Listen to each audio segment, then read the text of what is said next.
सुबह की धुंधली रोशनी अभी अभी घर की खिड़कियों से झांक रही थी जब किरण देवी की आवाज पूरे घर में गूंज उठी।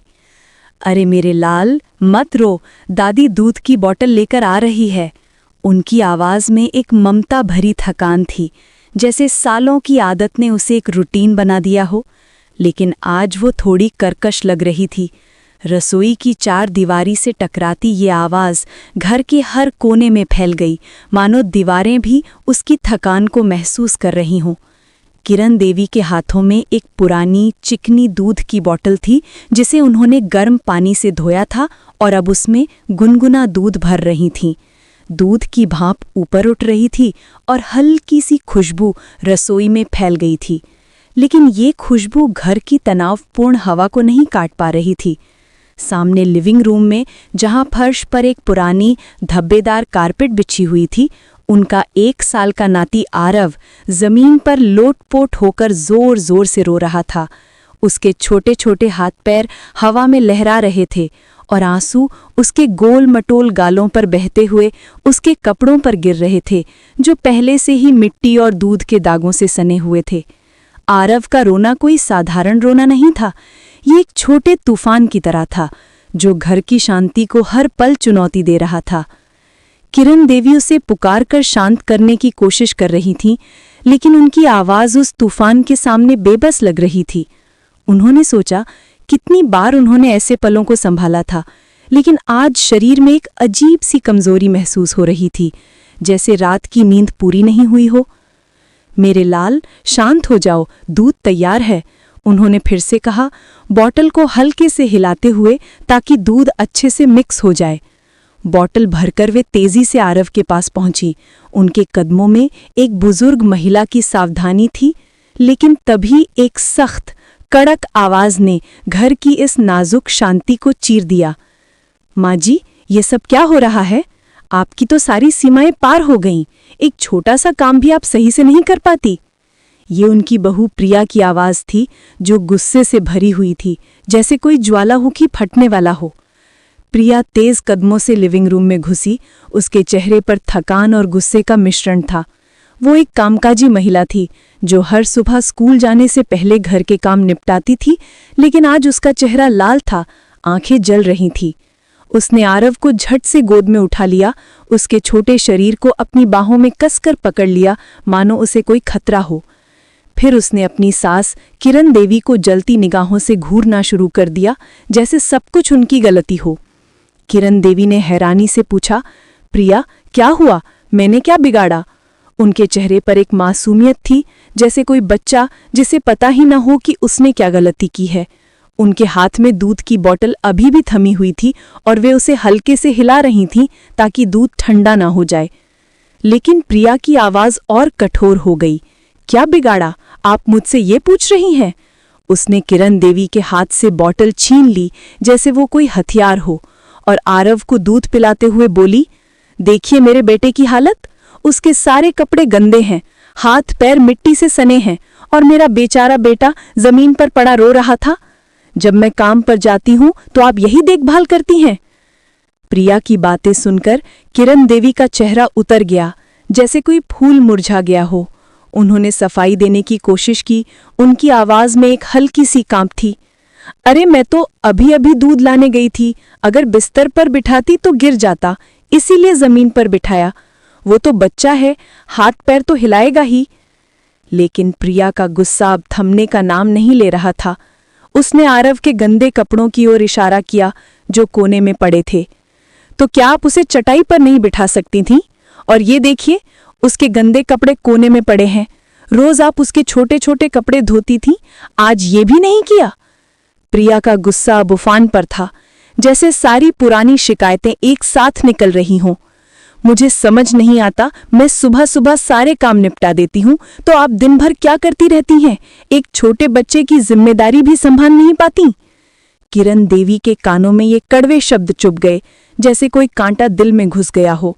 उनकी आवाज कांप उठी, लेकिन उन्होंने खुद को संभालते हुए कहा, प्रिया, तुम्हें पता नहीं घर में कितने काम होते हैं। मुझे दिन भर दौड़ना पड़ता है, दाल चावल बनाना, सफाई करना, अकेले सब करना कितना कठिन है। प्रिया ने बीच में ही टोक दिया। उसकी आंखें और चमक उठीं। माँ जी, नौकरानी सफाई करती है, मैं नाश्ता सब्जी बनाती हूँ, तो बाकी क्या रह जाता है? फिर भी आपने मेरे बेटे की ये हालत कर दी। कहते हुए प्रिया ने आरव को हल्के से हिलाया, जिसके कपड़ों पर मिट्टी के दाग और दूध की बूंदें साफ दिख रही थीं। आरव अब थोड़ा शांत हो रहा था, लेकिन उसके चेहरे पर अभी भी आंसू के निशान थे। किरण देवी ने एक लंबी सांस ली, अपनी पीड़ा को दबाने की कोशिश करते हुए चुप रह गईं। उनके मन में विचारों का तूफान उठ रहा था। कितनी बार उन्होंने ऐसे ताने सुने थे, कितनी बार उन्होंने चुपचाप सहा था। प्रिया गुस्से में अपने कमरे की ओर चली गई। उसके कदम भारी थे, जैसे वो घर की हर चीज से नाराज हो। किरण देवी अकेली रसोई में खड़ी रह गईं। उनकी आंखें नम हो गई थीं, लेकिन वे खुद को रोने नहीं देना चाहती थीं। उन्होंने सोचा, आज फिर वही हुआ जो रोज होता है। सुबह से उनका शरीर दर्द कर रहा था, जैसे कोई अदृश्य बोझ उनके कंधों पर लदा हो। हल्का बुखार था जो रात से ही महसूस हो रहा था, लेकिन उन्होंने उसे नज़रअंदाज किया था। फिर भी उन्होंने आरव के पीछे दौड़ती रहीं, उसके रोने को शांत किया, उसके कपड़ों को साफ करने की कोशिश की, लेकिन सब व्यर्थ लग रहा था। प्रिया ने उनकी तबीयत का एक शब्द भी नहीं पूछा, जैसे वो कोई मशीन हो जो बिना रुके काम करती रहती हैं।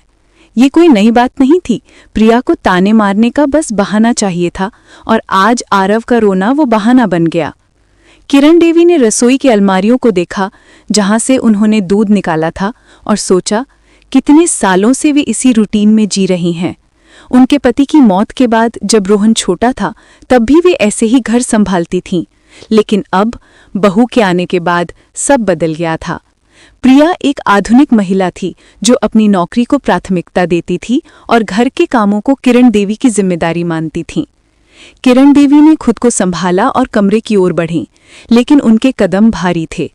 कमरे में पहुंचकर उन्होंने बिस्तर पर लेटने की कोशिश की, लेकिन मन नहीं लगा। उनके मन में पुरानी यादें घूम रही थीं। जब रोहन छोटा था तब वे उसके लिए सब कुछ करती थीं, लेकिन अब पोते के लिए भी वही करना पड़ रहा था, और बदले में सिर्फ ताने मिल रहे थे। प्रिया अपने कमरे में पहुंची, जहां दीवारों पर परिवार की तस्वीरें लगी हुई थीं, लेकिन आज वो उसे खुशी नहीं दे रही थीं। उसने आरव को गोद से उतारा और उसके गंदे कपड़े बदलने लगी, लेकिन उसका गुस्सा हर काम में झलक रहा था। उसके हाथ तेज चल रहे थे, जैसे वो कपड़ों से नहीं बल्कि अपनी सास से लड़ रही हो। आरव अब शांत था, लेकिन प्रिया का मन नहीं। वो लगातार बड़बड़ा रही थी, हर दिन यही ड्रामा, मैं काम से थक कर आती हूँ और घर में सब बिखरा मिलता है। उसने आरव को पालने में सुलाया और खुद बिस्तर पर बैठ गई, फोन निकाला और स्क्रॉल करने लगी, लेकिन उसका मन शांत नहीं हो रहा था। तभी उसकी माँ इंदिरा का फोन आया, जैसे हर शाम आता था। प्रिया ने फोन उठाया और थकी आवाज में कहा, माँ, तुम्हें क्या बताऊं, आज फिर वही हुआ। घर लौटी तो आरव जमीन पर पड़ा रो रहा था, कपड़े गंदे, मेरी सास बिल्कुल देखभाल नहीं करती। इंदिरा की आवाज में सहानुभूति थी, लेकिन साथ ही गुस्सा भी। बेटी, बहुत हो गया। तुम दिन भर नौकरी करती हो, वो घर में क्या करती हैं? शायद सोती रहती हो या टीवी देखती हो। बच्चे की देखभाल तो उनकी ड्यूटी है। प्रिया ने सांस ली और अपनी सारी शिकायतें उड़ेल दी। माँ, मैं सुबह नाश्ता बनाती हूँ, नौकरानी को काम बताती हूँ, फिर ऑफिस। शाम को लौटती हूँ तो सास सिर्फ बहाने बनाती हैं, शरीर दुख रहा है, बुखार है, रोज का नाटक। इंदिरा ने हंसकर कहा, ये सब बहाने हैं बेटी, शायद दिन भर कुछ नहीं करती। खैर, रोहन कब लौट रहा है? कल रात को। माँ बेटी की बातें घंटों चलीं। प्रिया अपनी स्कूल की छोटी बड़ी बातें बता रही थी, घर की परेशानियां शेयर कर रही थी, और इंदिरा ये सब रिश्तेदारों को बताने में देर नहीं करती थी। हमारी प्रिया कितनी मेहनती है, सास मदद नहीं करती, वो हर किसी को कहती। किरण देवी कमरे में लेटी, लेकिन नींद नहीं आ रही थी। प्रिया की माँ के ऐसे शब्द कई बार उनके कानों तक पहुंचे थे, और हर बार दिल में एक पीड़ा उठती थी। उनकी नज़र दीवार पर लगी रोहन की तस्वीर पर गई, जहां वे उसके साथ हंस रही थीं। क्या रोहन को बताऊं? उन्होंने सोचा, लेकिन फिर ख्याल आया, वो तो सिर्फ पत्नी की सुनता है। उन्हें लगा उनके सारे कामों की कद्र ही नहीं। अक्सर घर छोड़ने का विचार आता, लेकिन कहाँ जाएं? यही तो उनका घर था। आज वे अतीत में खो गईं। बचपन में सपने थे, पहाड़ों की सैर, झरनों की ठंडक, बर्फीली चोटियां। माता पिता कहते, शादी के बाद कर लेना, उन्होंने शिक्षा ली, लेकिन शादी के बाद जिम्मेदारियों ने सब कुचल दिया। सास के ताने, घर के काम, रिश्तेदारों की उम्मीदें। नौकरी का जिक्र किया तो कहा गया घर संभालो, बहू बनो। फिर रोहन का जन्म, पति की मौत, माँ बेटे ने साथ निभाया।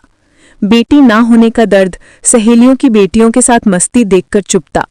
प्रिया को बेटी जैसी उम्मीद थी, लेकिन वो अपनी दुनिया में व्यस्त। किरण देवी अब आरव की देखभाल, सफाई, खाना सब अकेले। एक दिन थक कर प्रिया से मदद मांगी तो जवाब मिला, मैं कामकाजी हूँ, शाम को काम नहीं करूंगी। ये शब्द चोट पहुंचाते। आज थकान में भी उन्होंने दाल पकाई, खाना बनाया, लेकिन प्रिया ने ताने मारे, ये क्या बनाया, और बाहर से ऑर्डर कर लिया। किरण देवी का धैर्य टूट रहा था, लेकिन वे चुप रहीं। रात को आरव सुलाया, लेकिन उनकी आंखें खुली रहीं। अब बस, मुझे अपने लिए खड़ा होना है, उन्होंने खुद से कहा। रिश्ते जबरदस्ती नहीं निभाए जाते। जब एक पक्ष नहीं चाहता तो दूसरा कब तक सहता रहे। उनकी सहनशीलता की सीमा खत्म हो रही थी। उन्हें नौकरानी बनकर नहीं, गरिमा के साथ जीना था। अगला दिन आने वाला था, लेकिन आज का तनाव घर की हवा में घुल गया था, चुपचाप लेकिन गहरा। किरण देवी ने करवट बदली, लेकिन नींद नहीं आई। बाहर की सड़क पर कारों की आवाजें आ रही थी, लेकिन घर के अंदर का सन्नाटा और भारी था। प्रिया कमरे में फोन पर मां से बात कर रही थी। उसकी आवाज दीवारों से टकराकर किरण देवी तक पहुंच रही थी और हर शब्द एक नई चोट दे रहा था। लेकिन किरण देवी ने खुद को समझाया, कल एक नया दिन है, शायद सब ठीक हो जाए। लेकिन दिल जानता था, तनाव चुपचाप बढ़ता जा रहा था, जैसे कोई अदृश्य जाल बुनता हुआ। घर की दीवारें गवाह थीं इस चुप तनाव की, जहां ममता और गुस्से का संघर्ष हर दिन नया रूप लेता था। किरण देवी ने आंखें बंद की, लेकिन मन में विचारों का सिलसिला थम नहीं रहा था। उन्होंने सोचा, कितने सालों से वे इस घर की नींव है, लेकिन अब लग रहा है जैसे नींव हिल रही हो। आरव का मासूम चेहरा उनके दिमाग में घूम रहा था, उसका रोना, उसके हाथों की गर्माहट। मेरे लाल के लिए तो सब सह लूंगी, उन्होंने खुद से कहा। लेकिन दिल में एक सवाल उठा, कब तक? प्रिया की तरफ से भी विचार आ रहे थे। वो सोच रही थी, माँ जी को समझना चाहिए मैं कितनी थक जाती हूँ। लेकिन उसका गुस्सा अभी भी शांत नहीं हुआ था। घर में दो औरतें थीं, एक बूढ़ी, एक जवान, लेकिन उनके बीच का तनाव घर को और छोटा बना रहा था। रात गहराती गई, लेकिन तनाव की परतें और मोटी होती गई। सुबह फिर आएगी, लेकिन आज का अध्याय यहीं खत्म नहीं होता। वो कल के लिए बीज बो रहा था। किरण देवी ने आखिरकार नींद की गोद में सरेंडर किया, लेकिन सपनों में भी घर के काम घूम रहे थे। प्रिया ने फोन रखा और लाइट बंद की, लेकिन उसका मन अभी भी उबल रहा था। घर सो गया, लेकिन तनाव जाग रहा था। किरण देवी बिस्तर पर लेटी हुई थी, लेकिन उनकी आंखें बंद होने का नाम नहीं ले रही थी। सुबह से ही उनका शरीर दर्द कर रहा था, जैसे कोई अदृश्य हाथ उनके जोड़ों को मरोड़ रहा हो। हल्का सा बुखार था, जो माथे पर पसीने की बूंदों के रूप में प्रकट हो रहा था, और सिर में एक भारीपन था, जो हर विचार को और बोझिल बना रहा था। फिर भी उन्होंने पूरे दिन आरव के पीछे दौड़ती रहीं, उसके रोने को शांत किया, उसके छोटे छोटे खेलों में साथ दिया और घर के छोटे मोटे काम निपटाए। लेकिन प्रिया ने उनकी तबीयत का एक बार भी जिक्र नहीं किया, जैसे वो कोई मशीन हो जो बिना रुके चलती रहती है। ये कोई नई बात नहीं थी। प्रिया का यही रवैया रोज का हो गया था। उसे बस ताने मारने का मौका चाहिए था, और आज आरव के गंदे कपड़े और उसका जमीन पर रोना वो बहाना बन गया। किरण देवी ने करवट बदली, लेकिन दर्द ने उन्हें फिर से कराहने पर मजबूर कर दिया। उनके मन में एक तूफान सा उठ रहा था। पुरानी यादें और वर्तमान की पीड़ाएं मिलकर एक जटिल जाल बुन रही थी। दूसरी ओर प्रिया अपने कमरे में पहुंच चुकी थी। कमरे की दीवारें हल्के नीले रंग की थी, जो कभी शांति का प्रतीक लगती थी, लेकिन आज वो उसे घुटन भरी लग रही थी। उसने आरव को गोद से उतारा और उसके गंदे कपड़े बदलने लगी।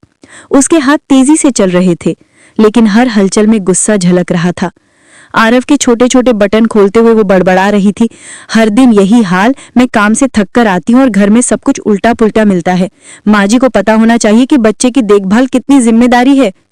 आरव अब शांत हो रहा था, उसके मासूम चेहरे पर थकान दिख रही थी, लेकिन प्रिया का मन अभी भी उबल रहा था। उसने आरव को दूध की बोतल पिलाने के बाद पालने में सुला दिया, जहां वो धीरे धीरे सो गया। फिर खुद बिस्तर पर बैठ गई और फोन निकाल लिया। फोन की स्क्रीन पर उसकी मां इंदिरा का नाम चमक रहा था, जैसे हर शाम चमकता था। प्रिया ने फोन उठाया और थकी हुई आवाज में कहा, माँ, तुम्हें क्या बताऊं, आज फिर वही ड्रामा। घर लौटी तो आरव जमीन पर पड़ा रो रहा था, कपड़े गंदे। मेरी सास बिल्कुल देखभाल नहीं करती, घर का भी कुछ नहीं संभालती। इंदिरा की आवाज दूसरी तरफ से आई, जिसमें सहानुभूति के साथ साथ गुस्सा भी था। बेटी, अब ये बहुत हो गया। तुम दिन भर नौकरी करती हो और वो बुढ़िया घर में क्या करती है? शायद मोबाइल चलाती होगी या सोती होगी। बच्चे की देखभाल करना नानी की जिम्मेदारी है। प्रिया ने एक लंबी सांस ली, जैसे वो अपना सारा गुस्सा अपनी माँ को बता देना चाहती थी। माँ, मैं क्या क्या करूं? सुबह नाश्ता बनाती हूँ, नौकरानी को काम समझाती हूँ, फिर काम की जल्दी, फिर घर आने के बाद सास सिर्फ बहाने बनाने लगती है। उसका शरीर दुख रहा था, उसे बुखार था, ये तो उसका रोज का नाटक है। इंदिरा ने तुरंत जवाब दिया, बेटा, ये सब तुम्हारी सास के बहाने हैं। तुम्हें क्या पता वो दिन भर टीवी सीरियल देखती रहती होगी। खैर छोड़ो इसे, तुम अपनी जिंदगी क्यों बर्बाद कर रही हो? तुम्हारी सास खुद आनंद ले रही है और तुम चिंता में हो। रोहन अपने टूर से कब वापस आने वाला है? प्रिया ने कहा, माँ, वो कल रात आएगा। मैंने उससे फोन पर बात की थी। माँ और बेटी के बीच बातचीत घंटों तक चलती रही। प्रिया अपनी निजी स्कूल में काम करती थी। वहाँ की छोटी बड़ी बातें, घर की स्थिति और खाने में क्या क्या बनाया था, वो सब अपनी माँ को बताती थी।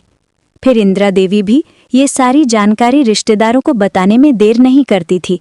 हमारी प्रिया बहुत मेहनती है, वो फोन पे सभी रिश्तेदारों को बताती थी। मेरी बेटी दिन भर काम करती है, उसे घर के काम भी होते हैं और उसके अलावा उसकी सास बिल्कुल मदद नहीं करती। मुझे समझ नहीं आता कि मेरी बेटी को ऐसी सास कैसे मिली। इधर किरण देवी अभी भी बिस्तर पर लेटी हुई थी। प्रिया की माँ के शब्द कई बार उनके कानों तक पहुंचे थे। हर बार उनके मन में एक पीड़ा महसूस होती थी। उनकी नज़र उस तस्वीर पर गई जिसमें वो अपने बेटे रोहन के साथ हंसते हुए खड़ी थी। क्या मैं रोहन को बताऊं? क्या मैं उसे और परेशान करूं? लेकिन वो तो सिर्फ अपनी पत्नी की ही सुनता है। किरण देवी को अब ऐसा लगने लगा था कि उन्होंने चाहे कितना भी काम किया हो, इस घर में उनकी कोई कदर नहीं है। आज उनका शरीर दुख रहा था, उन्हें बुखार था, फिर भी उन्होंने आरव की देखभाल की, घर के काम भी पूरे किए। लेकिन प्रिया को सिर्फ उनकी गलतियां दिख रही थीं।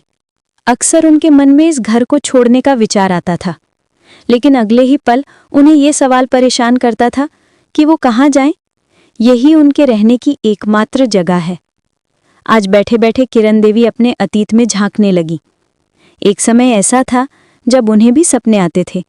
उन्हें कहीं जाना था, उन्हें पहाड़ों की ठंडी हवा में हाथ फैलाने थे, उन्हें ऊंचाई से गिरने वाले झरने देखने थे, उन्हें बर्फ से ढके पहाड़ों पर रंग बिरंगी सुंदरता देखनी थी।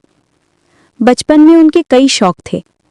जब वो अपने माता पिता के घर कुछ कहती थी तो उनके माता पिता उनसे कहते थे, तुम शादी के बाद ये सब करना, तुम अभी घर के काम सीखो, तुम अपनी पढ़ाई पूरी करो। और वो भी मान जाती थी। वो अपने माता पिता का आदर करती थी। माता पिता के कहने पर उन्होंने अच्छी शिक्षा भी ली। लेकिन शादी के बाद उन्हें मिली जिंदगी में उनके लिए कुछ भी नहीं था। जिम्मेदारियों ने सपनों की जगह ले ली।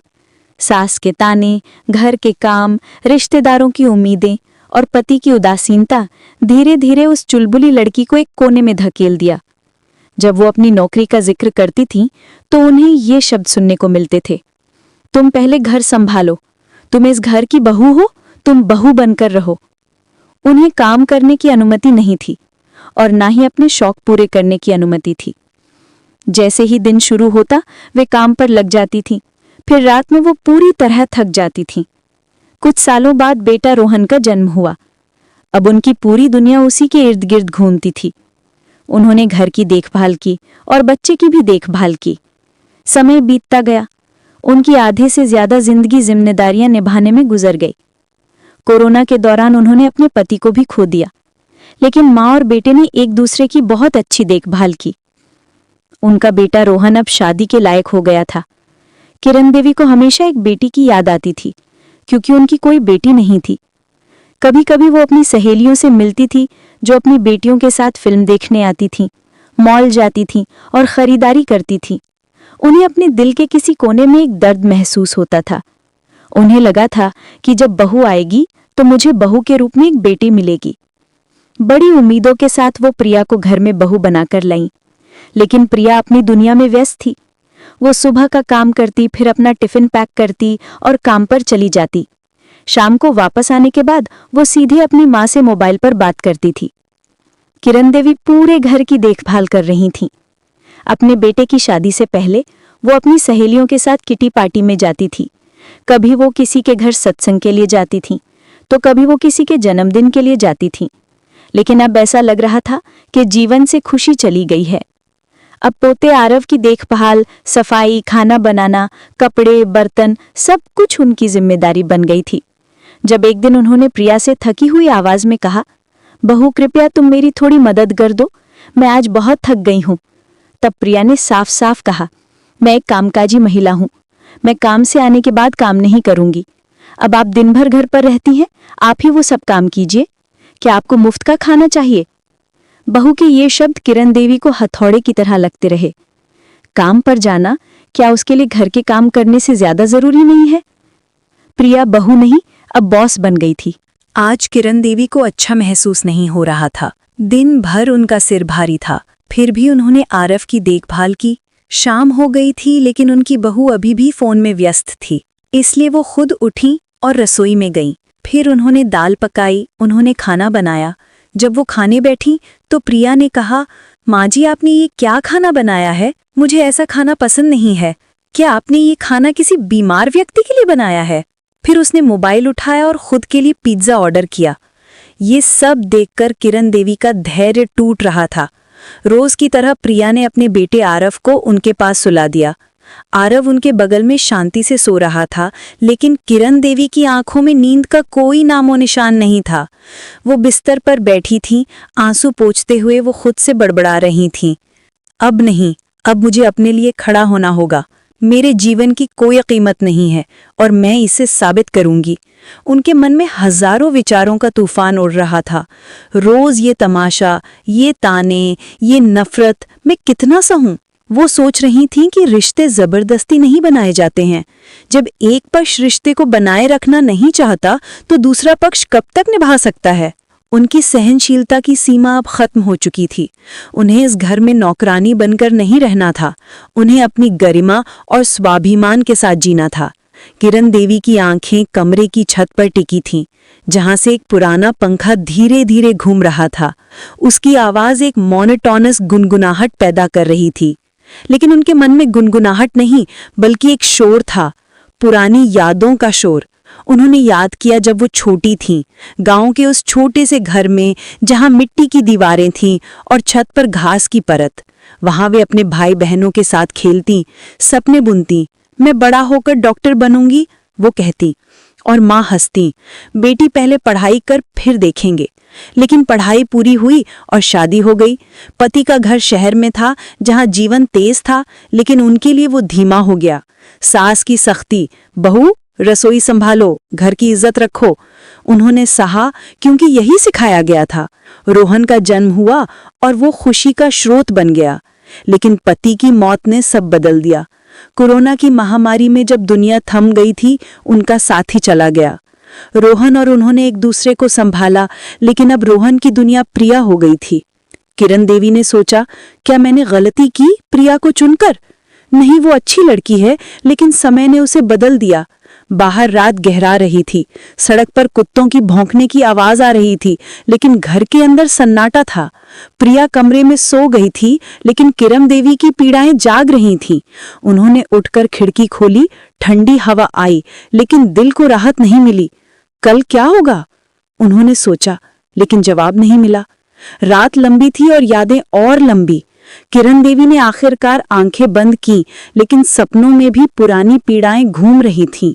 घर सो गया, लेकिन उनकी आत्मा जाग रही थी, एक नई सुबह की तलाश में। रविवार की सुबह की पहली किरण अभी अभी खिड़की के पर्दों को छूकर अंदर झांक रही थी, जब किरण देवी के फोन की घंटी ने पूरे कमरे को जगा दिया। स्क्रीन पर नाम चमक रहा था, राधा दीदी।